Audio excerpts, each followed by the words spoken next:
اللہ الرحمن الرحیم۔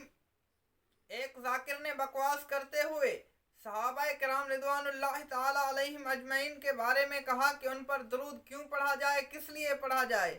ذرا آپ خود اس کے جملے سماعت فرمائیں۔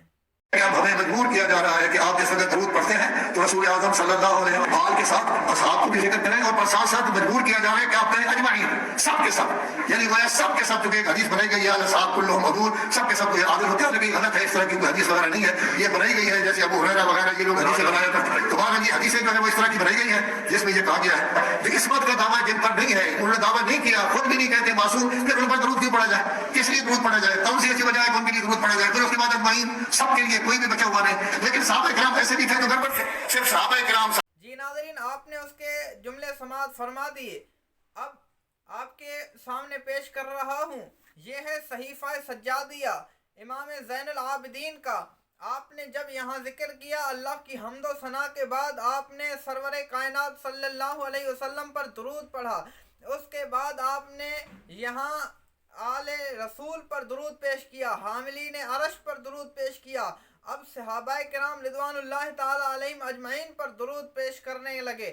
تو آپ اس کا صفحہ ہے 31 اور لائن 7، آپ وہیں فرماتے ہیں اللہم و اصحاب محمد خاصتاً الذین احسنوا الصحابہ، یہ کتاب ہے، یہ عبارت ہے۔ تو آپ نے جب درود پڑھا تو آپ نے اہل بیت کا بھی ذکر کیا، حاملین عرش جو فرشتے ہیں ان کا بھی ذکر کیا، پھر حضور علیہ السلام کے صحابہ کا بھی ذکر کیا۔ تو جس طرح ہم سنی کرتے ہیں، تو لہٰذا اگر انہیں اعتراض ہے تو امام زین العابدین پر اعتراض کریں، کیونکہ وہ جو حضور علیہ السلام کے صحابہ پر درود پڑھ رہے ہیں۔ تو میں ایک اور حوالہ دے کر اپنی گفتگو کو ختم کرنا چاہتا ہوں، فیصلہ آپ خود کر لیجئے کہ یہ کیا بتا رہے ہیں، اور ہمارے جو ائمہ ہیں، اہل بیت کے جو سردار ہیں، جو اہل بیت میں نروار ہیں، وہ کیا بتا رہے ہیں۔ اب دیکھیے، یہ ہے موسوعۃ الامام العسکری، امام حسن عسکری کا موسوعہ۔ تو اب اس کے اندر آپ نے کیا ذکر فرمایا، اللہم صلی علی محمد وعلی اہل بیتہ الہادین الائمۃ العلماء الصادقین۔ آپ نے فرمایا علماء صادقین، جو علماء صادقین ہیں ان پر بھی درود ہو۔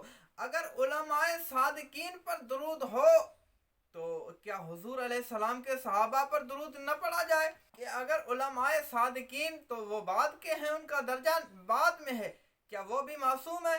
نہ، علماء صادقین معصوم نہیں ہیں۔